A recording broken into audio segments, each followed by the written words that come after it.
I nderuar dëgjues, në vazhdim ju prezantojmë leximin e librit Qortimi i lakmis për pasuri dhe famë, nga autori Ibn Rajab el-Hanbali, përkthyer në shqip nga profesori Yahya Hondozi.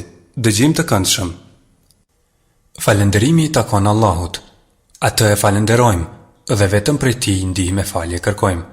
Kërkojmë strehim tek Allahu nga të këqijat e vetes son dhe nga veprat tona të liga. Atë që e udhëzon Allahu nuk ka kush e devijon, ndërsa atë që ai e lë në humbje nuk ka kush e udhëzon. Dëshmoj se nuk ka të adhuruar tjetër përpos Allahut, një i vetëm, i cili nuk ka shok, dhe dëshmoj se Muhamedi është rob dhe i dërguar i tij. Dije, Allahut mëshiroft, se gjëja më e vlefshme tek njeriu është zemra, është pikërisht zemra ajo që e njeh Allahun, punon për të, vrapon tek ai dhe është më afër tij, kurse gjymtyrët e trupit e pasojnë atë dhe i bëjnë hizmet. Zemra i shfrytëzon ato, ashtu siç i shfrytëzojnë mbretërit robërit e tyre. Prandaj, kushdo që e njeh zemrën e vet, e njeh edhe Allahun, përderisa shumica e njerëzve janë xahil karshi zemrës dhe nefsit të tyre, e Allahu ndërhyn mes njeriut dhe zemrës së tij, ndërhyrje kjo e cila e pengon atë nga njohja dhe mbikëqyrja e zemrës, sako që njohja e zemrës dhe cilësive të saj paraqet ajkën e fesë dhe është themeli rrugës së salikëve. Feja islame nuk është thjesht kryerje e veprave të thata në thonjza nëpërmjet gjymtyrëve të trupit, por ajo nënkupton punë paralele me dëshirë të sinqertë, nijet të mirë dhe dije të atyre gjërave që i prishin veprat, siç janë cytjet e epshit dhe sëmundjet e zemrës dhe shpirtit. Kjo është ajo që njihet me emrin fikhu i veprave të zemrës, të cilin nuk i njohin muslimanët e kësaj kohe, dhe si rrjedhoj bëjnë vepra të cilat nga jashtë janë ibadete, kurse nga brenda adete. E sikur ta kuptonin vlerën, rëndësinë dhe superioritetin e tij që e kanë ndaj fikhut të veprave të gjymtyrëve, nuk do të kishin rënë në gjendjen në të cilën janë sot.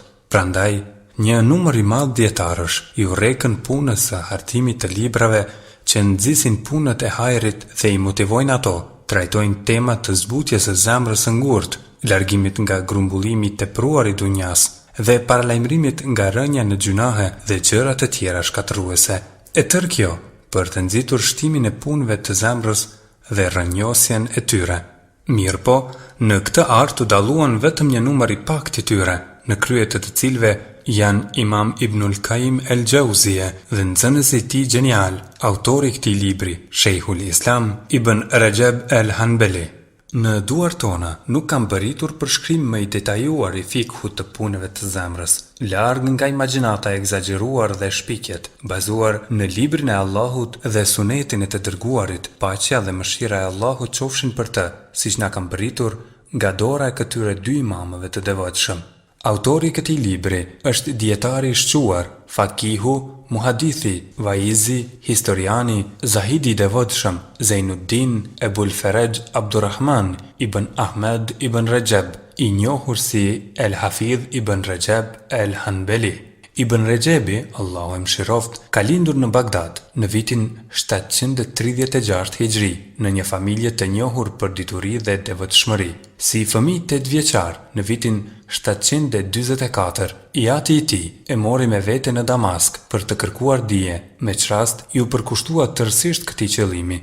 Mandej, babai i tij e mori me vete në Egjipt për të dëgjuar derse nga dietarët e atjeshëm. Mori dije të shumta nga personalitetet të shquara të kohës së tij dhe përfitoi mjaft prej tyre. Studioi disiplinën e hadithit dhe fikhut derisa arriti përsosuri në to. Në shkencën e hadithit i njohu thellësisht transmetuesit, defektet, variantet dhe kishte njohuri të gjera për kuptimet e tyre. Ndër mësuesit e tij më të mëdhenj ishin El-Hafidh el-Kebir, Zeinuddin el-Iraki dhe Shejhul Islam Shamsuddin Ibnul Qayyim. Ibn Rajabi, Allahu e mëshiroft, thot: I kam ndjekur mejliset e tij, do thot të Ibnul Qayyimit, Allahu e mëshiroft, para se të vdes, mbi 1 vit. Kam dëgjuar tek ai kasiden, poemën e tij të gjatë En-Nunije, për sunetin dhe gjëra të ndryshme nga veprat e tij të tjera. Ibn Rajabi u bë gjërësisht i njohur me virtyte të shumta, devotshmëri, dituri dhe mirësi. ju përkushtua me mish e me shpirt, ilmit dhe shkrimit. Ai përshkruhej si një njeri që bënte shumë ibadete dhe falej natën. Mexhliset e tij të përkujtimit të zemrave ishin tepër mbreslënëse, e për njerëzit përgjithsisht ishin të bereqetshme dhe shumë të dobishme. Të gjitha lëvizjet fetare bashkoheshin rreth tij dhe të gjithë shfaqnin dashuri për të. Ndëroi jetë Allahu e mëshiroft në Damask në vitin 795 Hijri. Allahu i madhrishëm e mëshiroft me rahmetin e tij të gjerë dhe e fut në xhenetet e tij të gjera. Amin. Është autor i mbi 70 veprave të çmuara, që mund të gjenden shumë lehtë në literaturat islame. Ky libër është trajtesa në dorën e lexuesit, një trajtesë përmbledhëse, e rrallë dhe dobishme. Ajo ja tërheq vërejtjen njeriut për të metat e nefsit, lidhjen e tij për grumbullimin e dunjas dhe lakmin shkatruese pas pasurisë e pozitës. Nëpërmjet kësaj, autori synon që nefsi të arrijë atë shkallë ku do të shërohet nga këto smundje, derisa të mos mbetet i lidhur me asgjë prej dunjas, në mënyrë që atëherë të nisë udhëtimin e tij nga dunjaja, duke ndërprer të gjitha lidhjet me të, pa e vështruar fare atë dhe pa qenë i lidhur me sebepet e saj.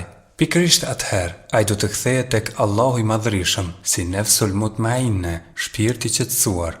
Nga Allahu kërkojmë udhëzim, përkushtim dhe ndihmë. Ai dëgjon të gjitha lutjet dhe u përgjigjet atyre.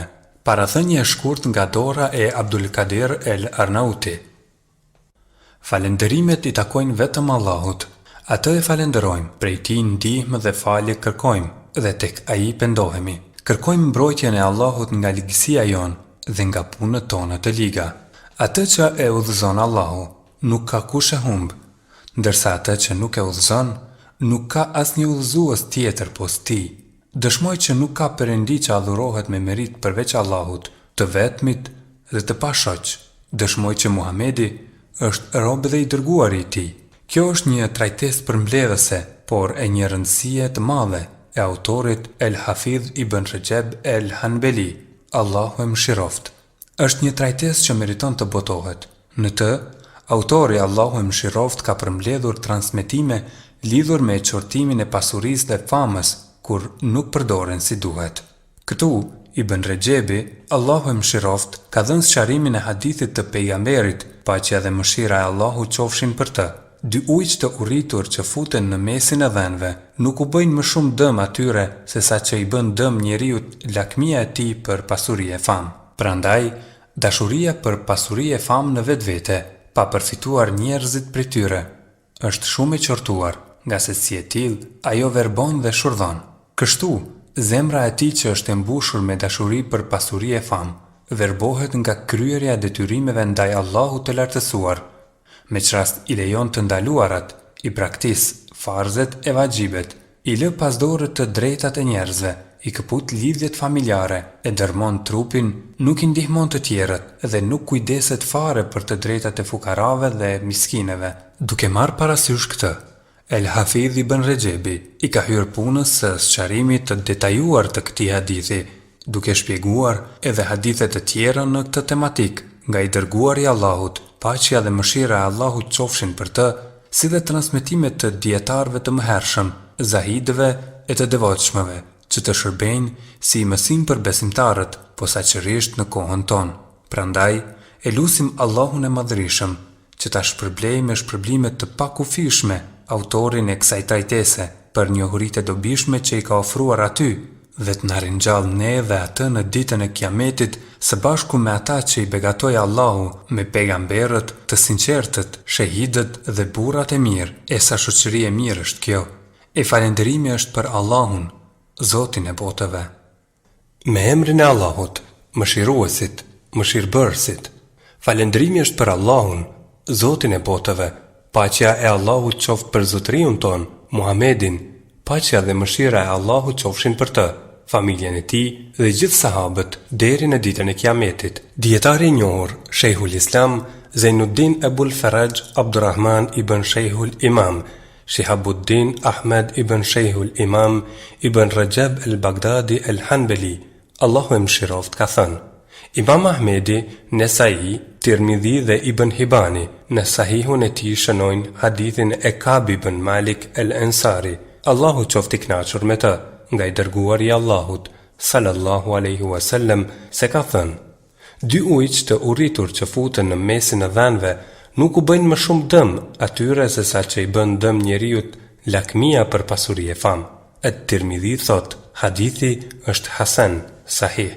Po ashtu, transmetohet në versionin tjetër nga hadithi i Ibn Umerit, Ibn Abbasit, Ebu Hurejrës, Usam ibn Zeidit, Gjabirit, Ebu Sejid el-Hudrit dhe Asim ibn Adi el-Ansarit, Allahu qoftë i kënaqur me të gjithë ata.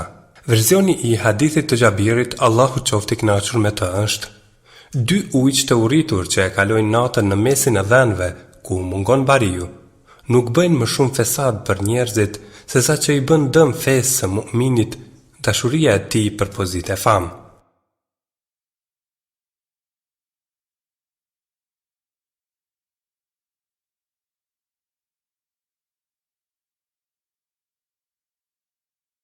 Ndërsa në hadithin e Ibn Abbasit, Allahu qoftë i kënaqur me të, qëndron dashuria për pasuri e famë në vend të lakmia. Ky është një shembull shumë i mirë, të cilin e solli pejgamberi, paqja dhe mëshira e Allahut qofshin për të, lidhur me prishjen e fesë së muslimanit nga lakmia në dynja për pasuri e famë. Si rrjedhoi e kësaj, coptimi i fesë nuk është më pak i dëmshëm se coptimi i dhanëve nga ana e dy ujqve të urritur që e kalojnë natën në mesin e dhanëve ku mungon bariu, me çrast ata bëjnë kërdi në mesin e tyre. Dihet mirë se në një rast të këtillë, vetëm një numër i vogël dhanësh mund të shpëtojnë nga kërdia e dy ujqve të përmendur. Prandaj, pejgamberi i Allahut sallallahu alaihi wasallam na njoftoi se prishja që mund të shkaktojë fesë së njeriu, lakmia e tij për pasuri e famë, nuk është më e vogël se prishja e dy ujqve që ua bëjnë këtyre dhanëve. Për më tepër, ajo ose mund të jetë e barabartë ose më e madhe, duke vënë në pas se vetëm një numër i vogël ja del të shpëtoj fen krahas lakmisë në dynja për pasuri e famë, ashtu sikurse vetëm një numër i vogël dhanësh arrin të shpëtoj nga prishja e dy ujqve të përmendur. Ky shembull i madh përmban në vete kulmin e paralajmërimit nga sherrri i lakmisë në dynja për pasuri e famë. Sa i përket lakmisë për pasuri, ajo është dy llojesh. Lloji i parë, dashuria e madhe për pasuri krahas kërkimit të saj të madh nga rrugët e lejuara, si dhe kërkimi dhe angazhimi i tepërt për të arritur dhe fituar atë nëpërmjet formave të lejuara, me mundë dhe vështirësi. Përmendet se shkaku i këtij hadithi ka qenë pikrisht ndodhia e një rasti të këtillë, siç shënon Taberani nga hadithi i Asim ibn Adi, Allahu qoftë i kënaqur me të, i cili tregon: kam bler 100 shigjeta të Hajberit, dhe e lajmi kishte shkuar pejgamberit të Allahut sallallahu alaihi wasallam, i cili tha: dy ujq që humbin rrugën në mesin e dhanëve, të cilat i la pronarit pa përkujdesje, nuk janë më të dëmshëm sa është i dëmshëm për fenë e muslimanit kërkimi i tij për pasuri e famë. Them, sikur të mos përfshinte lakmia për pasuri të pavlerë gjë tjetër, pos humbje së jetës së shtrejtë. Sa kohë që njeriu mund të fitonte në të shkallë të larta dhe begati të përhershme, kurse e humb me lakmin duke vrapuar pas rrezikut të garantuar e të ndarë, nga i cili atij nuk i vjen asgjë posa asaj që është caktuar e ndarë. Më pas, ai nuk përfiton prej saj, mirëpo i a lë tjetrit, duke u ndarë nga pasuria e tij, me çrast ai jep llogari, kurse tjetri nxjerr dobi. Në këtë mënyrë, ai grumbullon për atë që nuk e falenderon dhe pendohet për atë që nuk e arsyeton. Pra, sikur të mos përfshinte lakmia diç tjetër pos kësaj, do të mjaftonte kjo si qortim për lakmin, meq lakmitari e humb kohën e tij të shtrejtë dhe rrezikon veten gjatë udhëtimeve dhe vështirësive të ndryshme, vetëm e vetëm për të tubuar pasurinë nga e cila do të përfitojnë të tjerët. Siç thot poeti, ai që nga frika e varfrisë shpenzon kohën për të tubuar pasuri, vërtet ajo çfarë ai bën është pikrisht varfri.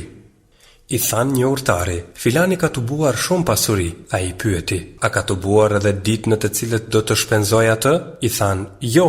Atëherë ai u tha: nuk pas ka tubuar gjë. Në disa israeliate qëndron: rreziku është i caktuar, kurse lakmitari është i privuar. O njeri, nëse e harxhon jetën duke kërkuar dynjan, pa më thuaj, kur do ta kërkosh ahiretin? Nëse në dynja për kur far hajri s'ke fuqi, vallë në ditën e kiametit, çfarë do të bësh ti?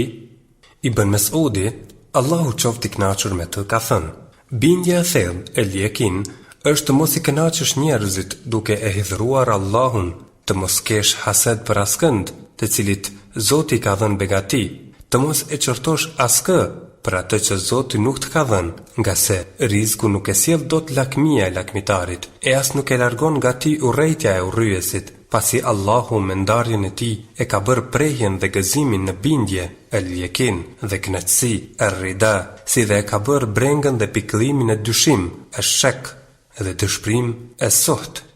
Njëri nga selefët thot: nëse përcaktimi është i vërtet, atëherë lakmia është e kotë. Nëse mashtrimi është i pari njerëzve, atëherë besimi në çdo njërin është dobësi. Nëse vdekja i qëndron në pritje secilit, atëherë rahatllëku në dynja është budallaki. Abdul Wahid ibn Zeidi betohej në Allahun duke thënë: vërtet, lakminë e njeriut për dynjan e konsideroj më frikësuese se sa armikun më të rrezikshëm. Gjithashtu, ai thoshte: vëllezër të mi, mos e xhelozoni lakmitarin për pasurinë dhe begatin që e ka, por shikojeni atë me syrin e neveris, se si preokupohet sot me atë që do ta shkatrojnë nesër në botën tjetër, e mandej edhe sillet me mendjemadhësi. Po ashtu thoshte: lakmia është dy llojesh, lakmia dhëmshme dhe lakmia dobishme. E dobishme është lakmia e njeriut për bindje ndaj Allahut, ndërsa e dhëmshme është lakmia e njeriut për dynjan. Prandaj, njeriu lakmitar vuan në këtë dynja, është i zënë vazhdimisht, nuk gëzohet, as kënaqet me atë çfarë ka tubuar si pasojë e biznesit të tij, kështu që nuk lirohet dot nga dashuria ndaj dynjas për t'u kthyer ahiretit, si rezultati i dhënies së tij pas asaj që një ditë përfundon dhe gafletit të tij ndaj asaj që përgjithmonë vazhdon. Lidhur me këtë, një poet thot: mos e xhelozo lakmitarin për pasuri asnjëherë, por me syne veritës e shpërfillës shikoje për herë. Lakmitari është gjithnjë i zënë me pasurinë e tij dhe nuk arrin të jetojë i lumtur nga shkaku i preokupimit të vazhdueshëm me atë çfarë posedon prej pasurisë. Lidhur me këtë, një poet tjetër thot: o ti tubues e pengues që koha e vështron, cilën derë prej saj ta mbyllësh mendon, tubove pasuri, tani mendo, a tubove për të ti, grumbullues i pasurisë, ditë ku ato i shpenzon?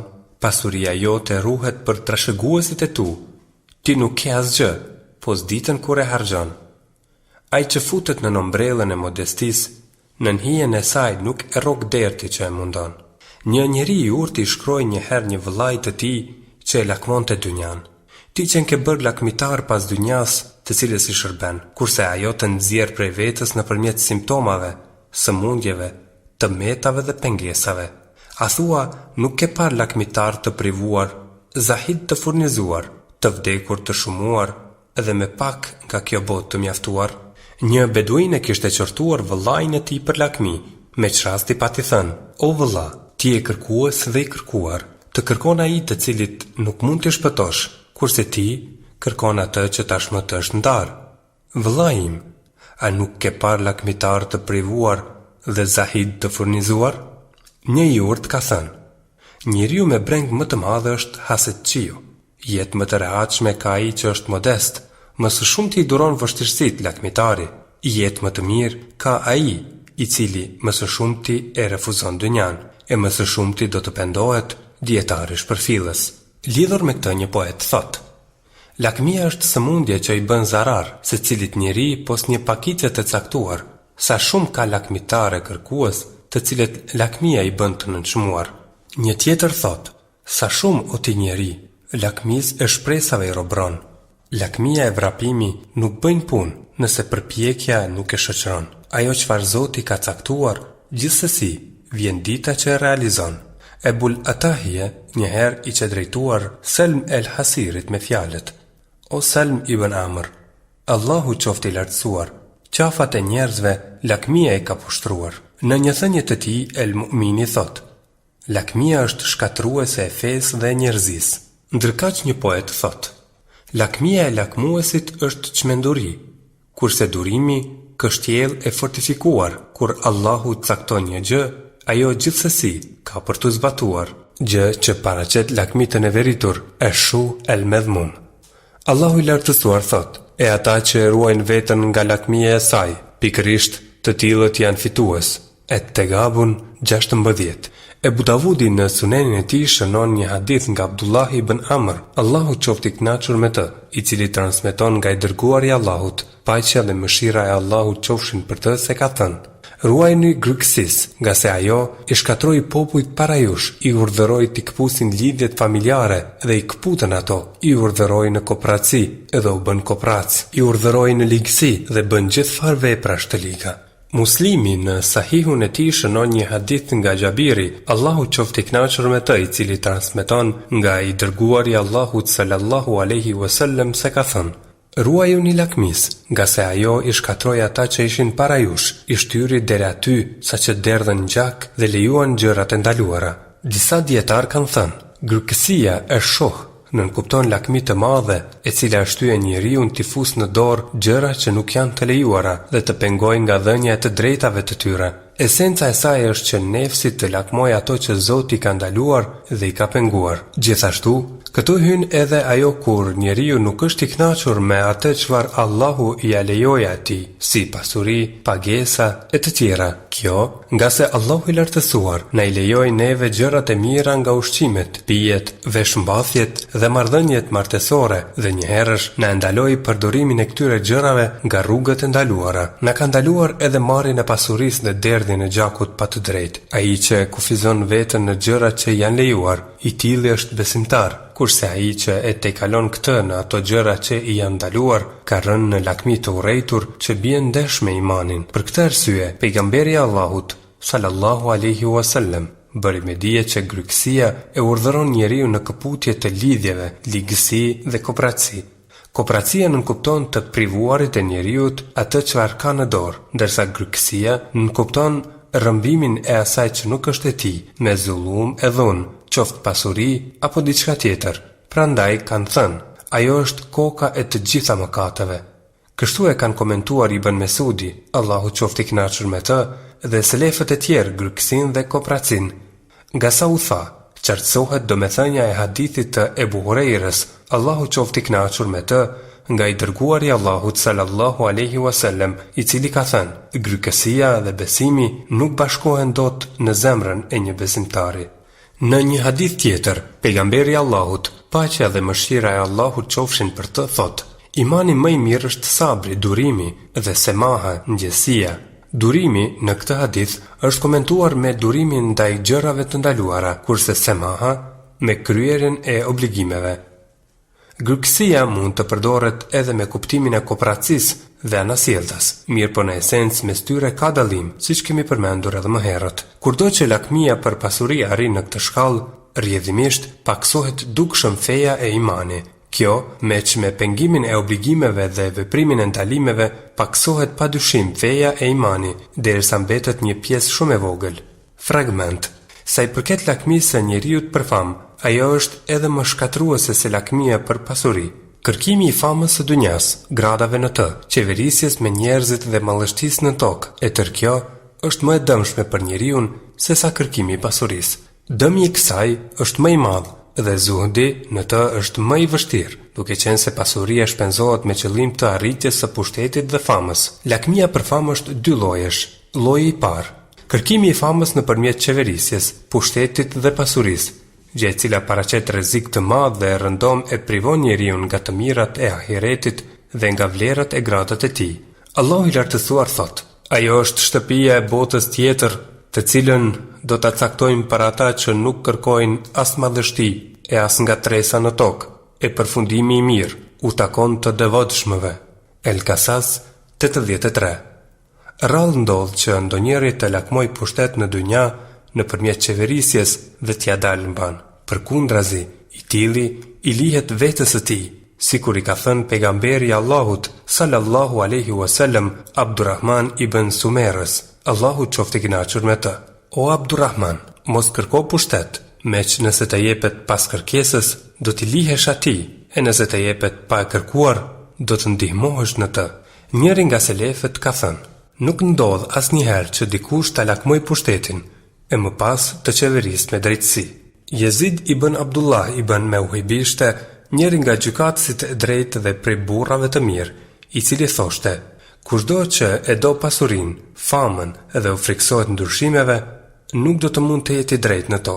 Ebu Hurejre, Allahu qoftë i kënaqur me të, transmeton nga i dërguari Allahut sallallahu alaihi wasallam si qëndron në Sahihun e Buhariut: ju do të lakmoni pushtet, porse ai do të shndrohet në medet në ditën e Kiametit. Ah, sa më ndeshe mirë, veçse edhe sa zvjerll se e keqe.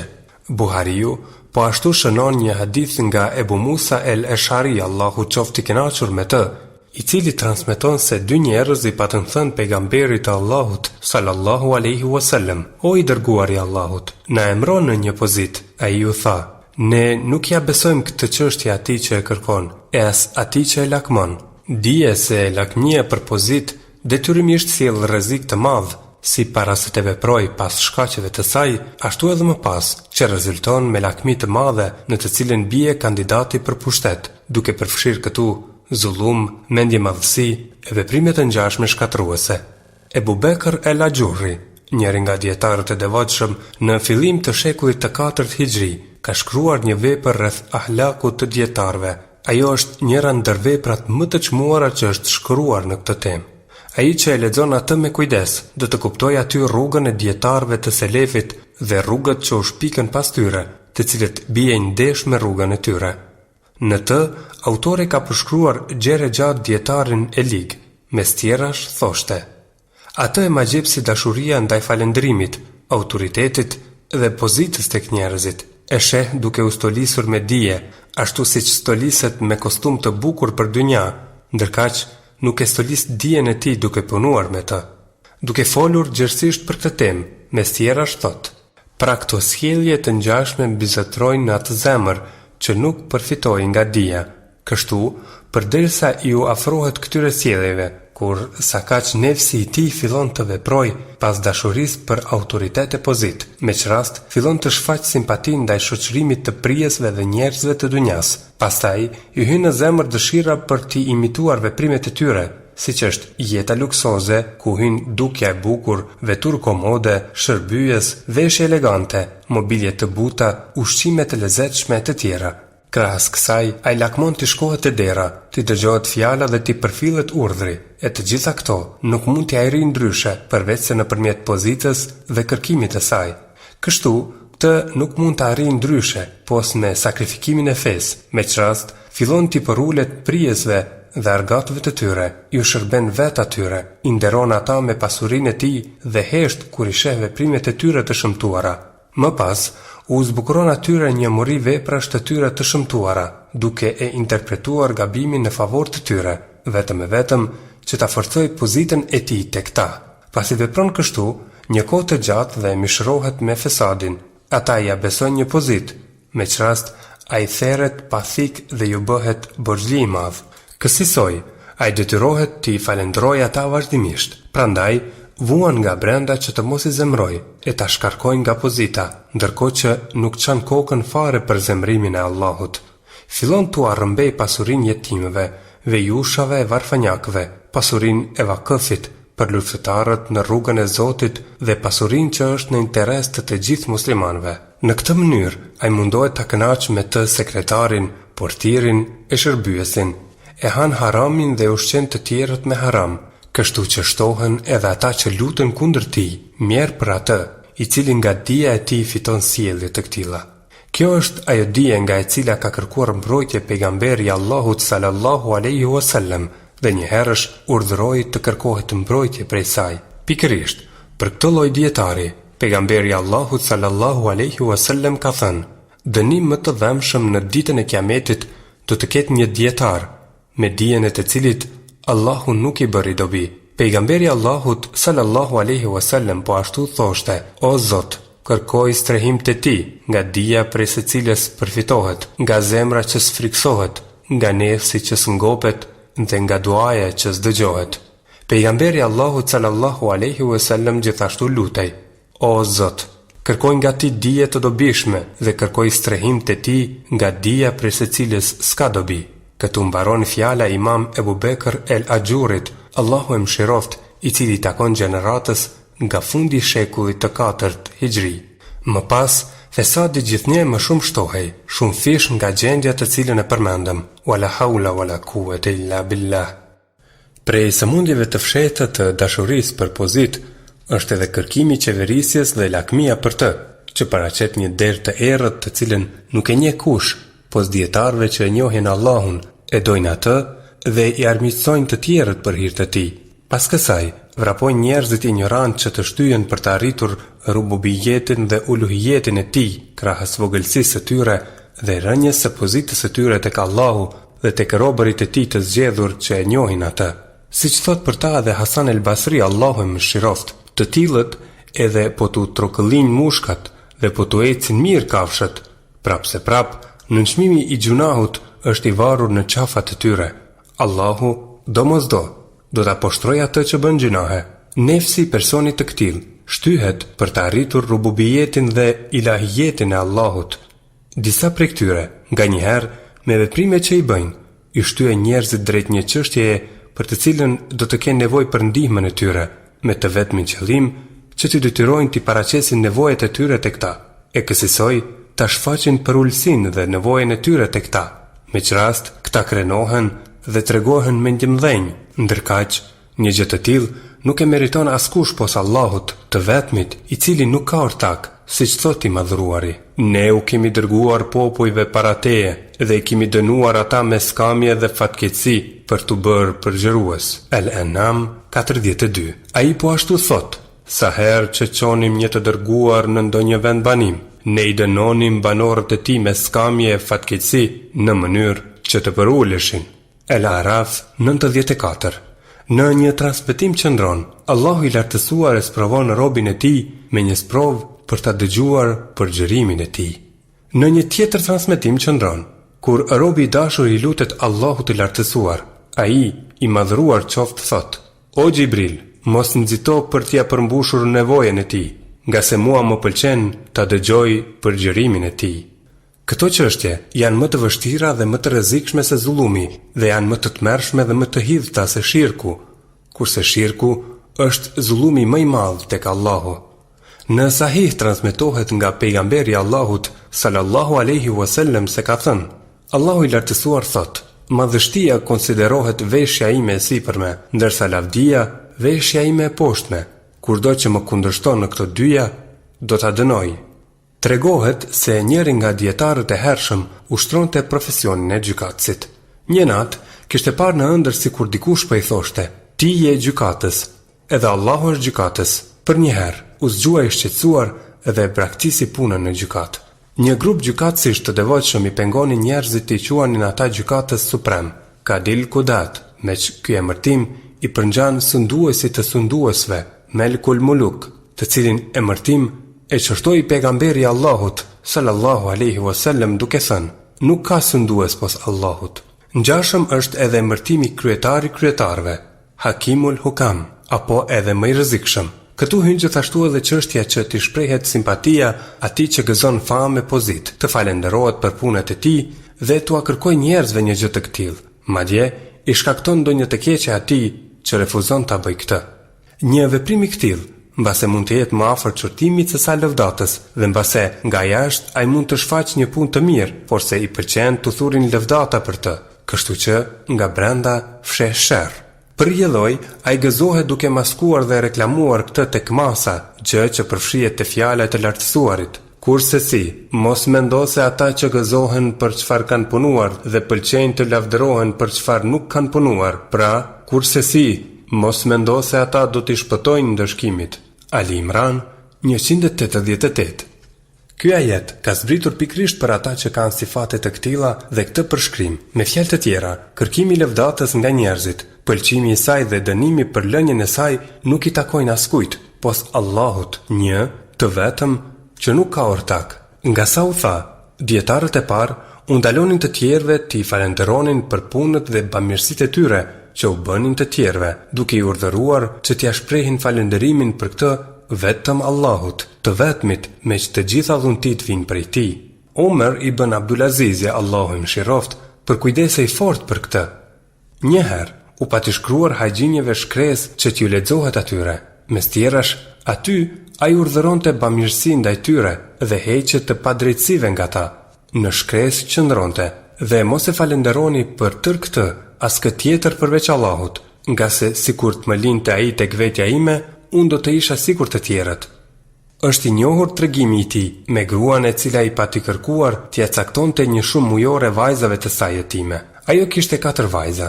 Pasi u caktoi 2 prej tyre, gruaja e falendroi Allahun. Mandej ia caktoi të tretës, me çrast gruaja e falendroi atë. Umeri atëherë tha: "Ne u caktuam atyre duke qenë se ti ja shprehe falenderimin atij që e meriton. Tani urdhëroi këto 3 ta ngushëllojnë të 4-tën." Apo siç ka thënë, Allahu qoftë i kënaqur me të. Me këtë, ai deshi të theksoj se prijesi është i vendosur në pozitën për t'i përfillur urdhrat e Allahut, për t'i urdhëruar robërit t'i binden atij, për t'i ndaluar nga ndalesat e Allahut, i këshillon robërit e Allahut që t'i drejtohen me lutje vetëm atij. Ai angazhohet që tër feja të jetë vetëm për Allahun dhe krenaria të jetë vetëm për të. Megjithë këtë, ai friksohet po ashtu nga moskryerja e plotë të drejtave të Allahut të lartësuar. Synimi më i lartë i atyre që e dojnë Allahun karshi masës së njerëzve është që edhe ata të duan Allahun, t'i binden atij dhe ta veçojnë atë në adhurim. E si është vallë puna e atij që shtyhet me të në këto gjëra? Besimtari vërtet nuk dëshiron nga njerëzit e tjerë shpërblim e as falenderim, mirë por shpërblimin e punës së tij e pret vetëm nga Allahu i lartësuar, siç edhe thot i Madhërishmi: "Nuk i takon një njeriu të cilit Allahu i ka dhënë librin, urtësinë dhe pejgamberin, që t'u thotë njerëzve: jini robërit e mi, e jo të Allahut. Përkundrazi, ai i thot: jini robër të Allahut, duke qenë se ua keni mësuar të tjerëve librin edhe e mësoni edhe vetë. Ai njeri nuk do t'ju urdhëroj që engjëjt dhe pejgamberët t'i merrni për zota. Vallë, si mund t'ju urdhëroj ai të bëheni mohues, pasi jeni nështruar Allahut?" Ali Imran 79-80. Pejgamberi Allahut, paqja dhe mëshira e Allahut qofshin për të, ka thënë: "Mos më glorifikoni ashtu siç e glorifikuan të krishterët Mesihun, birin e Merjemës. Unë jam thjesht një rob, prandaj thuani, robi i Allahut dhe i dërguari i tij." Pejgamberi Allahut, paqja dhe mëshira e Allahut qofshin për të, e qortonte atë që i përzgjedhte fjalët kur i drejtohej atij, siç kishte thënë me një rast: "Mos thuani çfarë të doj Allahu dhe Muhamedi, por thuani çfarë të doj Allahu e pastaj Muhamedi." Njëherë kur njeri i tha: "Çfarë të doj Allahu dhe ti?" ja ktheu: "A më bëre ortak me Allahun? Ase si, çfarë të doj vetëm Allahu?" Nga sa u tha, halifët e pejgamberit Allahut, më këmbësit e tyre të drejtë, si dhe ndjekësit dhe gjykatësit e tyre, nuk ftonin asnjëherë në madhrimin e tyre, por gjithnjë në madhrimin e Allahut të vetmit dhe veçimin e tij në krijim dhe adhurim. Prej tyre kishte edhe të tillë të cilët e synonin pozitën që ta përdorin vetëm si mjet për t'i ftuar njerëzit tek Allahu i vetëm. Ndonjëri prej dietarëve të devotshëm e pranonte postin e gjykatësit dhe thoshte: "E pranoj emrimin në këtë post me qëllim që ta shfrytëzoj atë për të urdhëruar në të mirë dhe për të ndaluar nga e keqja." Për këtë arsye, pejgamberët e Allahut dhe ndjekësit e tyre duronin gjithfarë vështirësish në thirrjen e tyre në rrugën e Allahut dhe përjetonin nga populli mundime të skajshme gjatë zbatimit të dispozitave të Allahut, duke qenë të durueshëm, madje edhe të kënaqur me këtë. Nganjëherë, i dashuruar i kënaqet me vuajtjet që i përjeton për të fituar kënaqësinë e të dashurit.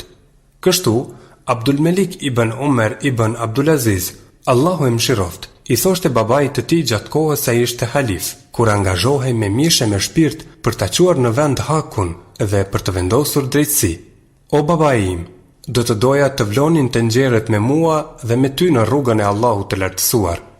Njëri prej burrave të mirë thoshte: "Do të doja që trupi im të coptohej me gërshër në këmbim që të gjithë njerëzit t'i bindeshin Allahut të lartësuar." Kjo i u kumtua njërit prej arifëve, i cili tha: "Pajtohem nëse me këtë ai synon t'i këshilloj njerëzit, për ndryshe nuk e di, më pas e humbi vetdijen." Kjo nënkupton që këtë person mbase nxiti synimi i tij për t'i këshilluar njerëzit dhe dëmshuria ndaj tyre nga dënimi i Allahut, me çrast shprehu dëshirë që t'i shpëtojë nga dënimi i Allahut duke e flijuar veten, apo mbase e vështroi madhështinë e Allahut dhe për uljen, bindjen dhe dashurinë që ai e meriton. Prandaj edhe shprehu dëshirë, sikur të gjithë njerëzit të praktikonin këtë, edhe po të kushtonte një gjë e tillë për jetimin e tij të vuajtjes kulmore. Kjo është gjendja të dashuruarve dhe arifëve të zgjedhur, të cilët vazhdimisht e kanë ndërmend mbikëqyrjen e tij. Prandaj edhe ky njeri arif e humbi vetdijen.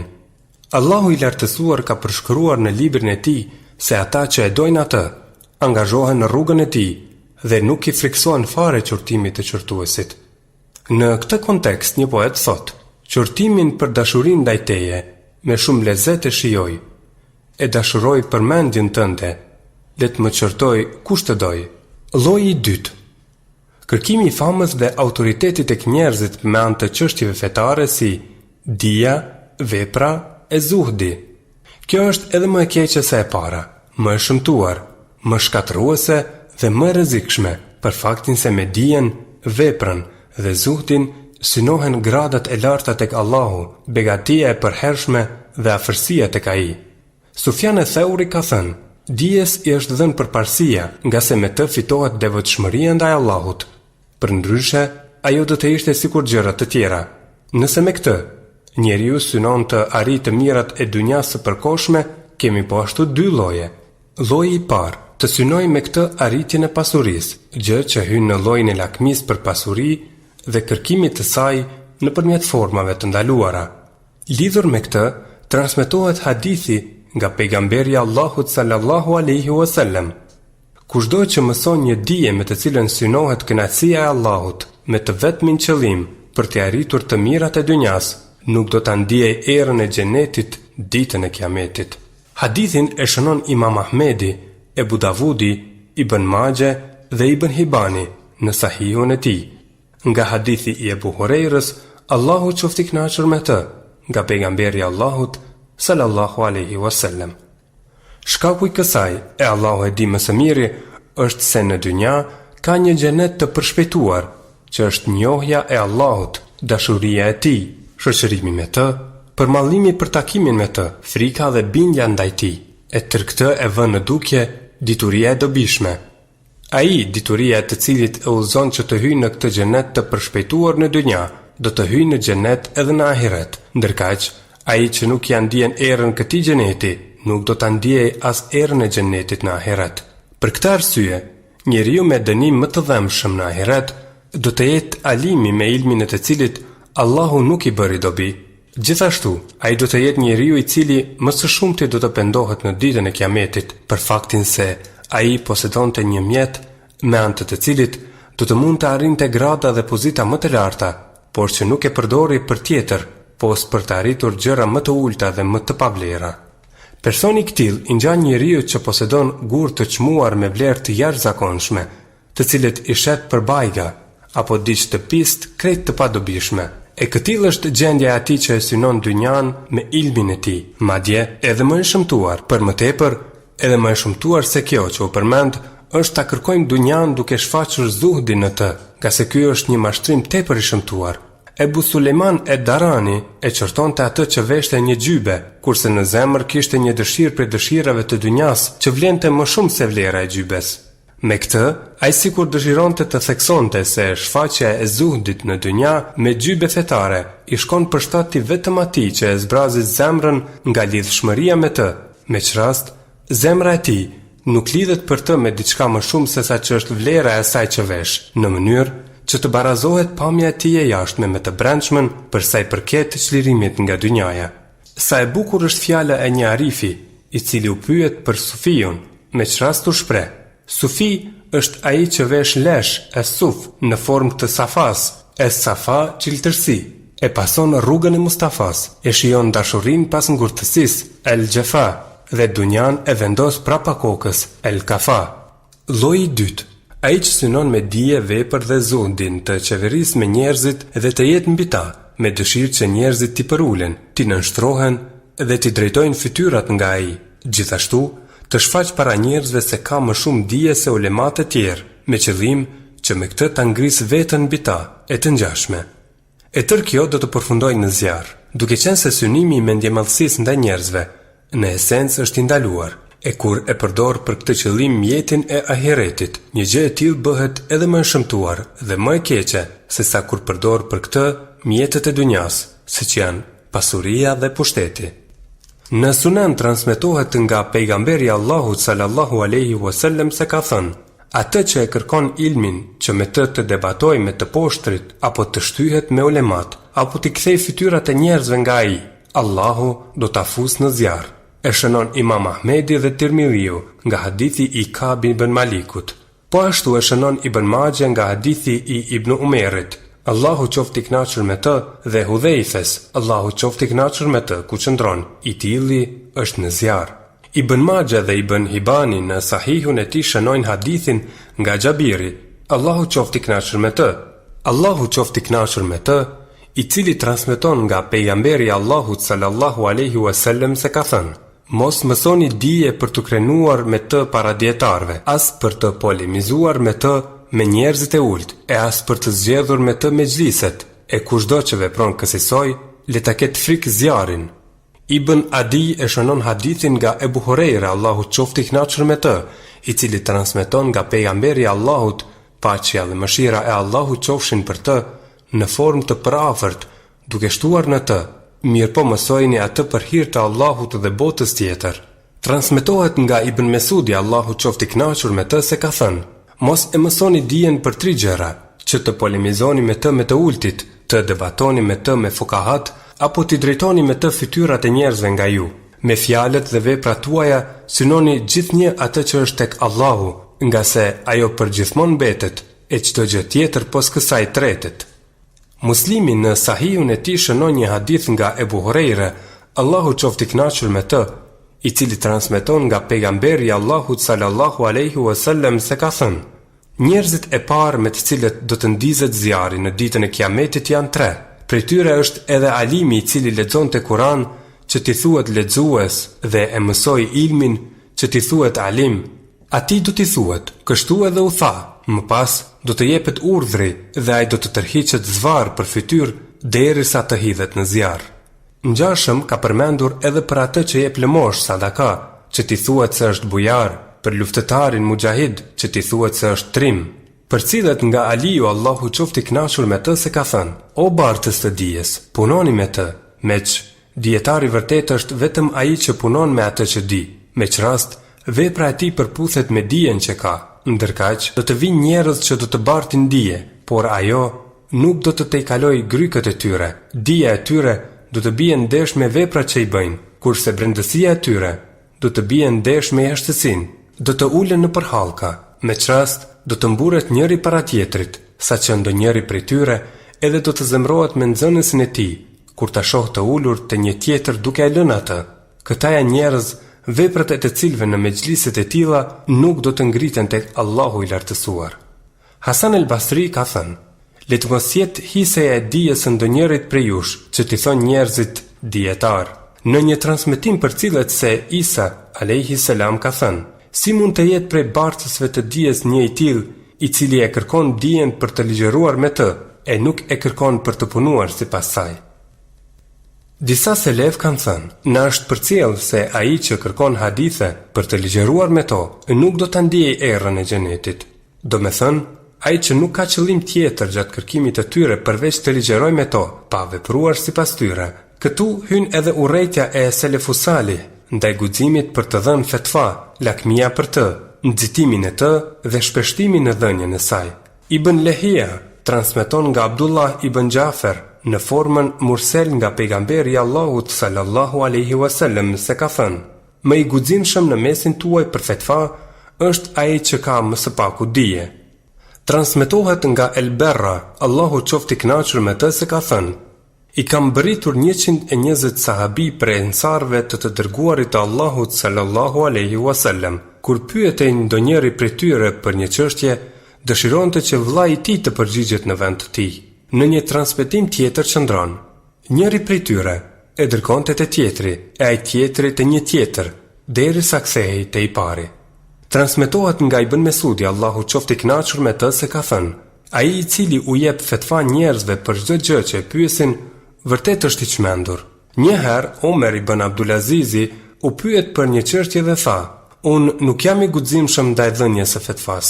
Në një rast, për cilët se i kishte shkruar një mëkëmbësit të tij, për Allahun, unë nuk lakmoj pas dhënies së fetvas, kur gjej rrugdalje prej saj. Sufjan ibn Ujejne thot: kjo çështje nuk është për atë i cili dëshiron që njerëzit të kenë nevojë për të, por është për atë i cili dëshiron ta gjejë dikë të përgjigjet në vend të tij. Po ashtu ka thënë: njeriu më i dishëm për fetva është ai që hesht më së shumti, kurse më i padishmi për të është ai që flet më së shumti. Sufjan e Theuri ka thënë: i kemi mbërritur fukahat të cilët urenin të përgjigjenin çështjeve dhe të jepnin fetva, derisa nuk gjenin rrugdalje nga dhënia e fetvas, e kur liroheshin prej saj, ishte gjëja më e dashur te ta. Imam Ahmedi ka thënë: ai që e ekspozon veten për fetva, e ekspozon për një çështje të madhe, përveç nëse e shtyjen nevoja për një gjë të tillë. E pyetën: cila është më e vlefshme, fjala apo heshtja? Ai u përgjigj: heshtja është më e dashur tek unë. E pyetën sërish: e nëse paraqitet nevoja? Ai filloi të përsëriste: nevoja, nevoja, dhe tha: heshtja është më shpëtuese për të, dhe le ta di muftiu se ai po e nënshkruan në vend të Allahut urdhrin dhe ndalesën e tij, dhe se ai do të ndalet dhe do të pyetet për një gjë të tillë. Rabbi ibn Huthaim thot: o ju muftiler, shikoni mirë se si po jepni fetva. Pasi u ul Katade në karrigën e muftiut, Amr ibn Dinari i tha: a e di për cilën vepër po nënshkruan mes Allahut dhe robërve të tij, dhe thua kjo bën dhe kjo s'bën? Transmetohet nga Ibnul Munkedir të ketë thënë: alimi futet mes Allahut dhe krijesave të tij, prandaj le të shikoj mirë si futet mes tyre. Ibn Sirini kur pyetej për ndonjë gjë që i përkiste halalit e haramit, i ndryshohej çehreja dhe nderohej i tëri, saqë dukej sikur nuk ishte si më parë. Kur pyetej Ibrahim en-Nahi, i shfaqej neveria në fytyrë dhe thoshte: a nuk gjete ndonjë tjetër ta pyesësh pos meje? Dhe gjithashtu thoshte: unë po flas, jap fetva, shënon përkthyesi. Dhe sikur të gjeja e rrugdalje, s'do të flisja fare. E koha në të cilën mund të jem fakih i banorëve të Kufes është vërtet një kohë e keqe. Transmetohet nga Umeri, Allahu qoftë i kënaqur me të, se ka thënë: ju po kërkonin nga ne fetva, do të donim sikur të mos pyeteshin fare lidhur me atë për çfarë duhet t'u japim përgjigje. Muhammed ibn Wasi ka thënë: të parët të cilët do të thirren të japin llogari janë fukahat, për cilët nga Maliku, Allahu qoftë i kënaqur me të, se kur pyetej për ndonjë çështje, dukej sikur po qëndronte mes xhenetit dhe xhenemit. Njëri prej ulemave i tha një herë një miftiu: kur të pyetesh për ndonjë çështje, mos mbaj dert të çlirosh pyetsin, por çliroje veten fillimisht. Kurse një tjetri kishte thënë: kur të pyetesh për ndonjë çështje, mendo mirë, nëse ja gjen vetes rrugdalje, fol, në të kundërtën, hesht. Fjalët e selefit në këtë temë janë aq të shumta, saqë do të duhet të zgjateshin shumë për t'i përmbledhur të gjitha. Këtu hyn po ashtu edhe urrejtja e hyrjes te prijesi, lexo qeveritarët, dhe afrimi me ta, gjë që paraqet një derë nëpër të cilën hyn ulemat e dunjas për të arritur autoritet e pushtet. Imam Ahmedi, Abu Davudi, Tirmidhi dhe Nesai shënojnë në hadith nga Ibn Abasi, Allahu qoftë i kënaqur me të, i cili transmeton nga pejgamberi Allahut sallallahu alaihi wasallam se ka thënë: kush banon në shkretir, rëndohet, kush shkon pas gjuetis, hutohet, e kush hyn në dyert të prijesve, sprovohet. Imam Ahmedi dhe Abu Davudi e shënojnë hadithin në formë të parafort nga Ebu Hurajre, Allahu qoftë i kënaqur me të, i cili e transmeton nga pejgamberi Allahut, paqja dhe mëshira e Allahut qofshin për të, ku qëndron: sa më shumë që dikush afrohet te prijesi, aq më shumë largohet nga Allahu. Ibn Majah shënon një hadith nga Ibn Abbasi, Allahu qoftë i kënaqur me të, i cili transmeton nga pejgamberi Allahut sallallahu alaihi wasallam se ka thënë: disa njerëz nga umeti im do të jenë ekspert në fe, do ta lexojnë Kur'anin dhe do të thonë: do të shkojmë te prijesit, qeveritarët, do të marrim diçka prej dunjas së tyre, e do të veçohemi prej tyre me fen ton. Nuk bëhet një gjë e tillë. Ashtu siç prej ferrave nuk nxirret gjë tjetër pos gjemba, po ashtu edhe prej afrimit me ta nuk nxirret gjë tjetër pos mëkate. Ndërsa Taberani e shënon në verzionin: disa njerëz nga umeti im do ta lexojnë Kur'anin dhe do të thellohen në fe. Atyre do të vijë shejtani e do të thotë: Sikur të shkoni te prijesit e të merrni diçka nga dynjaja e tyre dhe të izoloheni prej tyre me fen tuaj, vini re, nuk bëhet një gjë e tillë. Ashtu siç prej therrave nuk nxirret gjë tjetër pos gjemba, po ashtu edhe prej afrimit me ta nuk nxirret gjë tjetër pos mëkate. Tirmidhi shënon nga hadithi që e transmeton Ebu Hurajra, Allahu qoftë i kënaqur me të, se i dërguari Allahut sallallahu alaihi wasallam ka thënë: kërkoni mbrojtje tek Allahu nga pusi i pikëllimit. E pyeten: çfarë është pusi i pikëllimit? Ai u përgjigj: është një lugin në xhehenem, nga e cila xhehenemi kërkon mbrojtje nga 100 herë çdo ditë. I than: o i dërguari i Allahut, kush do të hyjë në të? Ai tha: lexuesit e Kuranit, shënon përkthyesi, që i bëjnë veprat e tyre për sy e faqësi. Në formë të përafërt e shënoi edhe Ibn Majah, duke shtuar në të edhe vërtet prej lexuesve më të urrejtur tek Allahu janë ata të cilët i vizitojnë prijesit e padrejtë. Në një version të përafërt e transmeton edhe Aliu, Allahu qoftë i kënaqur me të, nga i dërguari i Allahut sallallahu alaihi wasallam: gjëja më friksuese për atë që hyn te prijesit zullumçar është t'i miratoj si të vërteta gënjeshtrat e tyre dhe t'i ndihmoj ata në zullumin e tyre, qoftë edhe duke heshtur nga kritika ndaj tyre. Kjo, nga se ai i cili me hyrjen e tij tek ta synon të arrijë autoritet e pushtet, duke lakmuar një herësh ato, nuk lëviz fare për t'i qortuar ata. Për më tepër, një person i tillë nganjëherë u azbukuron atyre veprat e tyre të shëmtuara me qëllim që të afrohet tek ta për të përmirësuar pozitën e tij tek ta. E kështu, ata ta ndihmojnë në arritjen e synimit të tij. Imam Ahmedi, Tirmidhi, Nesai dhe Ibn Hibani në Sahihun e tij shënojnë hadithin nga Ka'b ibn Ujra, Allahu qoftë i kënaqur me të, i cili transmeton nga pejgamberi i Allahut, paqja dhe mëshira e Allahut qofshin për të, se ka thënë: pas meje do të vinë disa prijes, kryetar, mbretër, president, shënon përkthyesi. Kurdo që hyn tek ta, me çrast i miraton si të vërteta gënjeshtrat e tyre dhe u ndihmon në zullumin e tyre, i tili nuk është prej meje dhe unë nuk jam prej tij dhe nuk do të afrohet tek burimi. Ndërkaq, ai që nuk hyn tek ta, nuk u ndihmon në zullumin e tyre dhe nuk u beson gënjeshtrave të tyre, i tili është prej meje dhe unë jam prej tij dhe do të afrohet tek unë pranë burimit. Kuptimin e këtij hadithi e shënon Imam Ahmedi nga hadithi që transmetojnë Hudhaifa ibn Umeri, Habab ibn al-Arad, Ebu Sejid el-Hudri dhe An-Nu'man ibn Bashir. Allahu qoftë i kënaqur me të gjithë ata.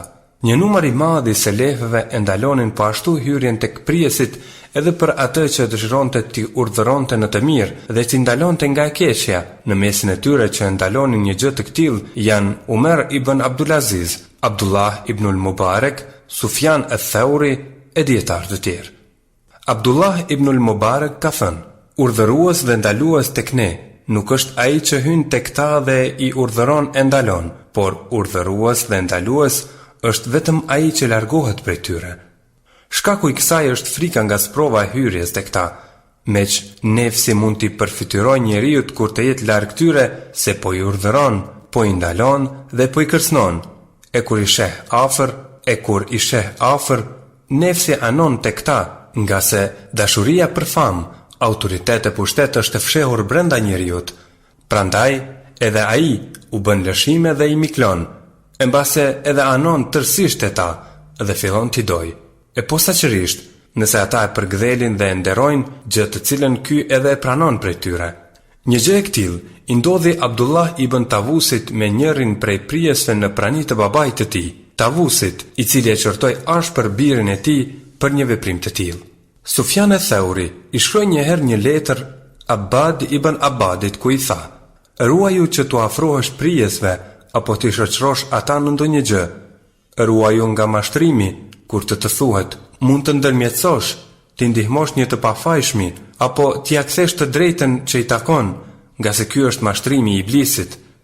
Në fakt, këtë e përdorën si shkallë për të ngjitur lexuesit e prishur. Fjala është për lexuesit e Kuranit, al-Qurra, shënon përkthyesi. Sa herë që lirohesh nga pyetja dhe fetvaja, shfrytëzoje atë dhe mos garo me të.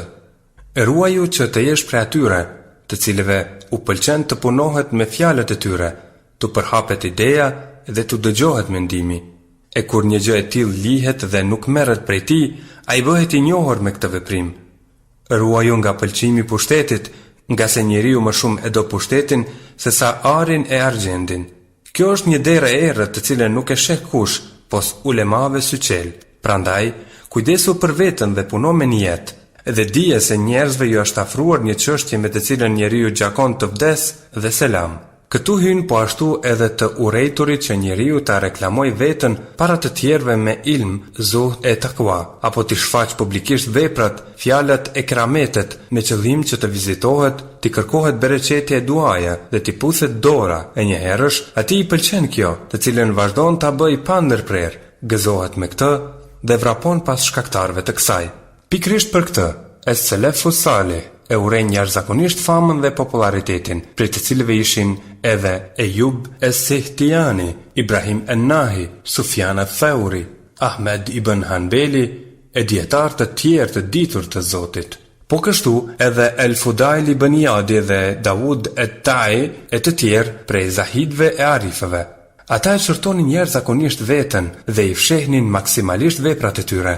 Njëherë një njeri kishte ardhur tek Davud et-Tai, i cili e pyeti: "Ç'të solli këtu?" Ky ju përgjigj: "Erdha të vizitoj." Davudi atëherë i tha: "Ti e ke qelluar hajrit, me çrast ke ardhur për vizitë për hir të Allahut. Mirë po unë duhet të shikoj se çfarë më pret nesër kur të më thuhet: kush je ti që vizitohesh? A je prej zahidëve? Jo për Zotin. A je prej adhuruesve? Jo për Zotin. A je prej burrave të mirë? Jo për Zotin." Dhe kështu i numëroi cilësitë e hajrit në këtë mënyrë e më pas filloi ta çortoi veten duke thënë: "O Davud, në rini ishe fasik, njeri i prishur, e kur u plake u bëre munafik, e munafiku është më i keq se fasiku." Muhammed ibn Wasi thoshte: "Sikur mëkatet të kishin erë, askush s'do të mund të rrinte me mua." Kur ndonjëri hynte tek Ibrahim en-Nahi dhe e gjente duke lexuar Kur'an, ai e mbulonte menjëherë atë. Ndërkaq Uvejsi dhe zahid të tjerë, sa po njiheshin në një vend, largoheshin menjëherë nga aty. Një numër i madh selefësh urrente t'i kërkohej duaja dhe i thoshte atij që i kërkonte atë: "Çfarë jam unë?" Prej tyre që transmetohej një gjë e tillë janë Umar ibnul Hatab dhe Hudhaifa ibnul Yaman. Allahu qoftë i kënaqur me ata të dy, e po ashtu edhe Malik ibn Dinar. En-Nahai urrente që të kërkohej duaja. Njëherë, një njeri i shkroi Imam Ahmedit duke kërkuar dua prej tij, me çrast Imam Ahmedi tha: "Nëse ne lutemi për këtë, atëherë vallë, kush do të lutet për ne?" Njëherë njërit prej sunduesve ju përshkrua me fjalë të zgjedhura një burr i mirë dhe angazhimi i tij në ibadet. Me çrast vendosi ta vizitonte. Sapo i shkoi në vesh atij ky lajm, u ul në mes të rrugës dhe filloi të hajë diçka. Sunduesi e takoi në atë gjendje, i dha selam e ky ja ktheu dhe vazhdoi të hajë me të madhe, pa i kushtuar kujdes fare sunduesit, i cili tha: "S'pas ka hajër te ky", dhe u kthye. Njeriu atëherë tha: "Falendëruar qoftë Allahu, i cili e largoi këtë nga unë duke më çortuar." Kjo është një temë shumë e gjerë. Këtu ka edhe një detaj i holl. Kur njeriu nganjëherë mund ta çortoj veten para të tjerëve, duke synuar me këtë që njerëzit të shohin se është modest, e në këtë mënyrë të ngritet tek ta, me çrast ata e lavdrojnë për këtë. Ky është një lloj i fshehtë i syefaqësisë, për të cilin kanë tërhequr vërejtje es-selefu salih. Mutarrif ibn Abdullah ibn al-Shahir ka thënë: "Mjafton lavdërimi për nefsin që ta çortosh para masës, duke dashur ta zbukurosh me këtë, e kjo tek Allahu është marrëzi." Fragment. Nga sa u tha, u bë qartë se dashuria për pasuri e pushtet dhe lakmia për to e prish fenë e njeriu derisa prej saj nuk mbetet gjë pos asaj që do Allahu, sikurse ka njoftuar për këtë i dërguari i Allahut sallallahu alaihi wasallam. Esenca e dashurisë për pasuri e pushtet është dashuria për dunja, kurse esenca e dashurisë për dunja është ndjekja e pasioneve. Vehb ibn Munebih ka thënë: "Nga ndjekja e pasioneve buron dëshira për dunja. Prej kësaj dëshire lind dashuria për pasuri e pushtet, ndërsa dashuria për pasuri e pushtet sjell lejimin e gjërave të ndaluara." Këto janë fjalë të bukura. Ai e çortoi lakmuesin për pasuri e pushtet si shkak i dëshirës së tij për dunja, e cila dëshirë është ndjekja e pasioneve, duke qenë se pasionet e nxisin dëshirën për dunja dhe dashurinë për pasuri e pushtet në të. Ndërkaq devotshmëria e takwa e pengon ndjekjen e pasioneve dhe largon nga dashuria për dunja. Allahu i lartësuar thot: atëherë ai që ka shkelur gjithçka dhe ka parapëlqyer jetën e dunjas, sigurisht që do të ketë përshtreh xhehenemin, kurse ai që i friksohet madhërisë së Zotit të tij dhe e frenon vetëm nga dëshirat, padyshim që do të ketë përshtreh xhenetin. En-Naziat 37:41. Allahu i madhëruar i ka përshkruar banorët e zjarrit me pasuri e pushtet në disa vende në librin e tij, si në ajetet vijuese. Ndërkaq, ai të cilit do t'i jepet libri i veprave të tij nga ana e majtë, do të thotë: sikur të mos më ishte dhënë libri im, dhe të mos e kisha ditur llogarinë time. Të kisha qenë i vdekur. Pasuria ime nuk më solli dobi dhe nuk kam më fare fuqi. El-Haqqa 25:29. Dije se nefsi e pëlqen fort ngritjen dhe lartësimin mbi të tjerët. Pikërisht, këtu lind mendjemadhësia dhe zilia. Mirë po i mençuri garon në lartësimin e vazhdueshëm e të përhershëm që sjell kënaqësinë e Allahut dhe afërsinë e tij, dhe njëkohësisht i akthen shpinën lartësimit të përkohshëm e shkatërues, pas të cilit vijon zemërimi dhe mlefi i Allahut, rënja dhe ulja e robit, si dhe largimi i tij nga Allahu dhe përzënja e tij. Ky është pra lartësimi i përkohshëm, i cili është i qortuar dhe i cili nënkupton arrogancën dhe mendjemadhësinë në tokë pa të drejtë, ndërsa sa i përket lartësimit të parë dhe ambicjes për të arritur, ai është i lavdëruar. Allahu i madhruar thot: fundi i të cilit është misku, për këtë le të garojnë garuesit. El-Mutaffifin 26. Hasan el-Basriu ka thënë: kur ta shohësh një njeri që garon me ty për dunja, atëherë garo me të për ahiret. Wuhejb ibnul Werd ka thënë: nëse i adel që askush të mos të paraprit tek Allahu, bëje këtë. Muhammed ibn Yusuf el-Azbehani, një dietar i devotshëm, ka thënë: sikur një njeri të dëgjonte për një tjetër, apo të njihte ndonjë tjetër që adhuron më shumë Allahun se sa ai, pra dëgjon dhe i qahet zemra, një gjë e tillë nuk konsiderohet vetpëlqim. Njëherë një njeri i tha Malik ibn Dinarit: kam parë në ëndër një thirrës duke thirrur: o njerëz, lëvizni, lëvizni, dhe nuk pash që lëvizi kush pos Muhammed ibn Wasia. Me ta dëgjuar këtë, Maliku lëshoi një britmë dhe humbi vetdijen. Kështu, përsa u përket gradave të përhershme të ahiretit, feja ka legjitimuar garimin për këtë dhe kërkimin e pozitave të tij të larta, ambicien për këtë gjë dhe angazhimin për shkaktarët e tij, dhe po ashtu të mos kënaqet njeriu me këto gjëra me pak, përderisa ka mundësi të arrijë shkalla të larta. Ndërkaq, lartësimi i përkohshëm afatshkurt i cili i sjell njeriut nesër pishmallëk, pendim, nënçmim dhe poshtrim, është ai për të cilin feja ka legjitimuar zuhdin dhe largimin prej tij. Zuhdi në të ka disa shkaqe, si shikimi i pasojave të këqija të pushtetit në dynja për atë i cili nuk ja jep hakun në ahiret, apo edhe shikimi i dënimit të zullumçarëve dhe mendjemdhenjeve, si dhe atyre që shtyhen me Allahun në veshjen e madhështisë. Në Sunen shënohet një hadith nga pejgamberi Allahut sallallahu alaihi wasallam, i cili thotë: mendjemdhenjt do të ringjallen ditën e Kiametit si grimca në formë të njerëzve. Ata do t'i mbërthejnë në çmimi nga çdo anë, do të tërhiqen zvarr deri te një burg në xhehenem me emrin Bulus. Ata do t'i mbuloj zjarri i zjarreve, do t'u jepet të pinë nga qelbi i banorëve të zjarrit. Tirmidhiet e tjerët e shënojnë këtë nga hadithi i Amr ibn Shuaibit, nga babai i tij, nga gjyshi i tij, nga pejgamberi Allahut sallallahu alaihi wasallam. Në një transmetim të një autori tjetër, në një verzion të ndryshëm të këtij hadithi qëndron: njerëzit do t'i shkelin ata me këmbët e tyre. Në një tjetër transmetim, në një verzion ndryshe qëndron: ata do t'i shkelin me këmbët e tyre gjinët, njerëzit dhe kafshët, derisa Allahu të gjykojë mes robërve të tij. Njëherë një njeri kishte kërkuar leje nga Umeri, Allahu qoftë i kënaqur me të, që t'u mbaj predikime njerëzve. Me që rast, ai ja ktheu: kam frikë t'u predikosh atyre, e ta ngrisësh veten mbi ta, e kështu Allahu të vendosë nën këmbët e tyre ditën e Kiametit. Këtu hyn edhe shikimi i shpërblimit të atyre që i përuleshin Allahut në dynja me ngritjen e tyre në ahiret, meq atë që i përulet Allahut, ai e ngrit. Këtu hyn gjithashtu edhe diçka që nuk është në dorën e njeriut, por është nga dhuntia e Allahut dhe mëshira e tij, që Allahu a kompenzon robërve të tij arif e zahid, si pasuri e pozit të përkohshme, duke u përshpejtuar atyre në dynja nderin e devotshmërisë, frikë respektin e masës ndaj tyre nga jashtë, si dhe ëmbëlsinë e njohjes, besimit dhe bindjes nga brenda, e paraqet jetën e mirë, el hayatu tayyiba, të cilën Allahu ja ka premtuar atij që bën vepra të mira, qoftë mashkull apo femër, duke qenë besimtar. Këtë jetë të mirë nuk e shijuan mbretërit në dynja, e as pushtetarët e lakmuesit për pozit, siç ka thënë Ibrahim ibn Adhemi, Allahu e mëshiroft. Sikur të dinin mbretërit dhe bijtë e tyre se çfarë lumturie ndjejmë ne, do të na luftonin me shpata për hir të saj.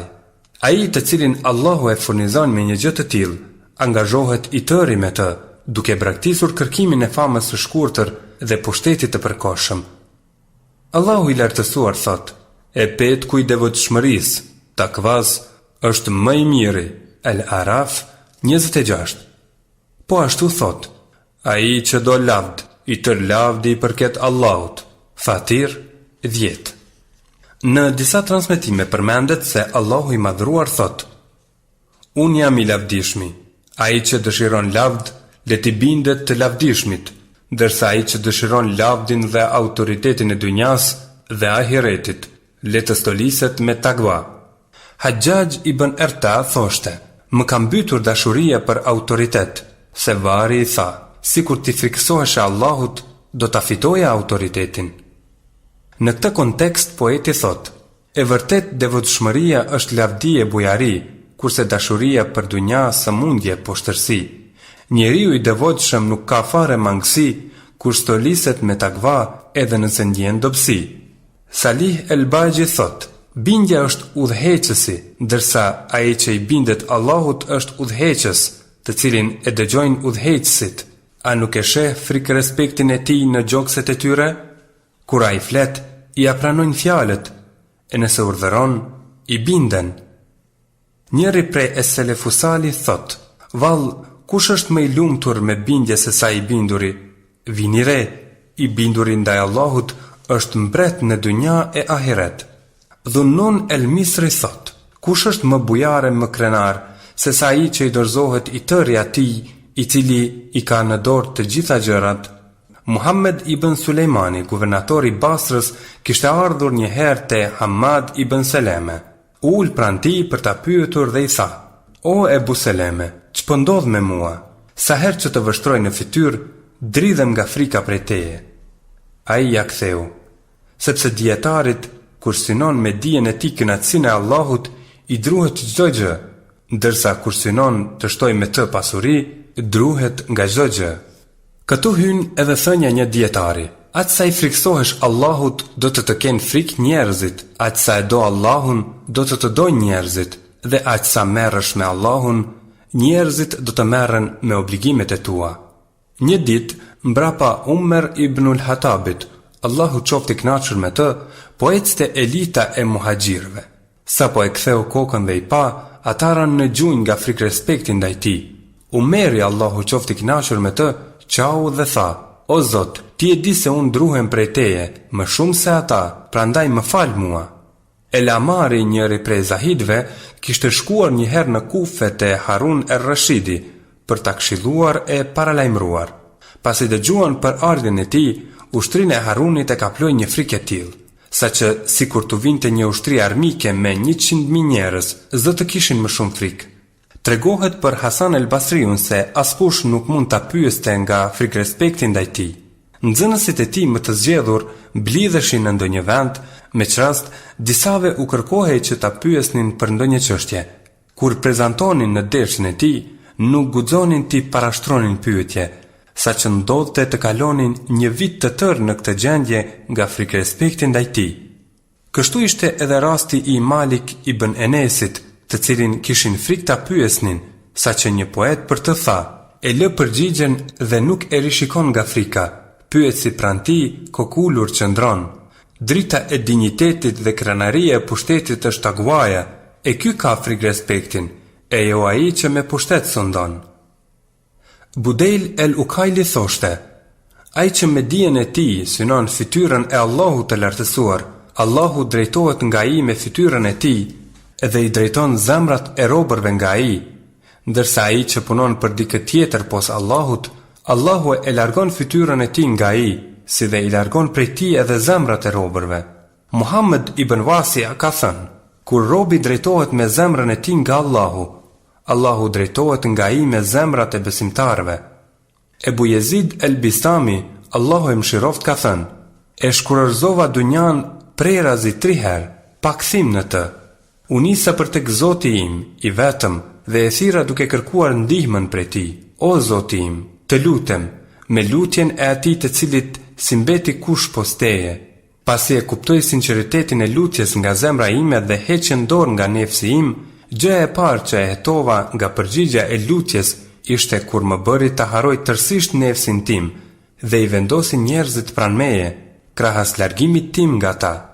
Njerëzit nga vende të ndryshme vinin për ta vizituar dhe kur i pa turmat e njerëzve rreth tij tha: "Ah, sikur të isha një gjë, veten nga asgjëja ta shikoj. U bëra zotri të gjithëve, sepse unë ty të robëroj. Në zemër ndjej gjëra që nuk mund t'i numroj, por sekretin e hallit tim unë më fort e dëshiroj." Vehb ibn Unabbih i kishte shkruar një herë me Khulit: "E më pas me dijen tënde të jashtme, ilm dhahir, ke futur tek njerëzit autoritet e pozit, prandaj me dijen tënde të brendshme, ilm batin, kërko tek Allahu pozit dhe afërsi. Dije se njëra pozit e pengon tjetrën. Kjo nënkupton se ilmi dhahir, si mësimi parimeve, dispozitave, fetvave, rrëfimeve dhe predikimeve të ngjashme që janë të dukshme për njerëzit, i sjellin personit pozit e autoritet. Kurse ilmi batin është ai që ruhet në zemër, si njohja e Allahut, frika ndaj tij, dashuria e tij, mbikëqyrja e tij, shoqërimi me të, përmallimi për takimin me të, mbështetja tek ai, të kënaqurit me caktimin e tij, largimi nga luksi i përkohshëm i dunjas dhe drejtimi për tek gjevahiri përhershëm i ahiretit. E tërë kjo i sjell njeriu tek Allahu pozit dhe afërsi, ndërsa njëra pozit e pengon tjetrën. Ai që kënaqet me pozitën e tij tek njerëzit dhe angazhohet me atë ilm dhahir që ja sjell tek ta autoritetin e dunjas, si dhe derti i tij i vetëm bëhet ruajtja e kësaj pozite tek njerëzit, fuqizimi i saj dhe frika që ta humb atë, e tërë kjo është hiseja e tij nga Allahu i madhëruar dhe shkak i shkëputjes prej tij. Për të këtillët një dietar thot: "Mjerë për atë hiseja e të cilit nga Allahu është dunjaja." Sirri es-Sekati mahnitej me ilmin e Gjunejdit, fjalimin e tij mbreslënës dhe përgjigjet e shpejta. Një ditë pasi ju përgjigj bukur një çështje të tij, i tha: "Kam frikë që hiseja jote nga dynjaja të jetë gjuha jote." Më pas Gjunejdi nuk pushonte së qari prej kësaj fjalie. Ndërkaq, ai që angazhohet me fuqizimin e pozitës së tij tek Allahu i lartësuar, siç përmendëm me ilmin batin, i tilli mbrin tek Allahu dhe angazhohet tërësisht me të ndaj çdo gjëje tjetër pos tij. Kësaj ai bëhet i zënë ndaj kërkimit të pozitës tek njerëzit. Megjithatë, Allahu jep pozitë në zemrat e njerëzve dhe autoritet tek ta. Edhe pse ai nuk e do një gjë të tillë, madje largohet dhe ik prej kësaj sa të mundet, nga frika që krijesat mund t'ja këpusin lidhjen me krijuesin e madhërisëm. Allahu i lartësuar thot: "Vërtet, atyre që besojnë dhe bëjnë vepra të mira, i gjithë madhërishmi do t'u dhuroj dashuri." Merjem 96, do me thënë në zemrat e robërve të tij. Kurse në hadith qëndron, kur Allahu e do një robë, thërret: "O Gjibril, unë e dua filanin." Dhe Gjibrili me njëherë fillon të adoj atë. Pastaj, atë e don edhe banorët e qiellit, e mandej, ati i caktohet pranimi në tokë. Hadithi është i njohur dhe i shënuar në Sahih. Sido që të jetë, kërkimi pozitës së ahiretit e sjell edhe pozitën në dynja, edhe pse njeriu nuk e synon dhe nuk e kërkon atë. Në fakt, kërkimi pozitës së dynjas nuk ndërlidhet me pozitën e ahiretit, e as nuk bashkohet me të. I lumtur është ai që jep përparësi të përhershme ndaj të përkohshmes, siç qëndron në hadithin e sahabijut Ebu Musa, Allahu qoftë i kënaqur me të, i cili transmeton nga pejgamberi Allahut sallallahu alaihi wasallam se ka thënë: ai që e do dynjan i bën dëm ahiretit, dhe ai që e do ahiretin i bën dëm dynjas. Prandaj, jepni përparësi të përhershmes ndaj të përkohshmes. E shënon Imam Ahmedi të tjerët. Sa bukur ka thënë Ebul Feth El Busti: dy gjëra të ndryshme nuk mund t'i shohësh, të pëlqehen mes vete kur përzihen e takohen. Kërkimi i ahiretit me pushtet e autoritet, e lëm atë që kalon, por ato gjithnjë mbeten. Falënderimi i takon Allahut, paqja qoftë për pejgamberin ton sallallahu alaihi wasallam, familjen, shokët e tij dhe ata që punojnë sipas sheriatit të tij deri në ditën e Kiametit. Këtu përfundon trajtesa e Hafidh Zainuddin ibn Rajab el-Hanbeli rreth hadithit: dy ujqër të uritur që futen në mesin e dhanëve nuk u bëjnë më shumë dëm atyre sesa që i bën dëm njeriut lakmia e tij për pasuri e famë.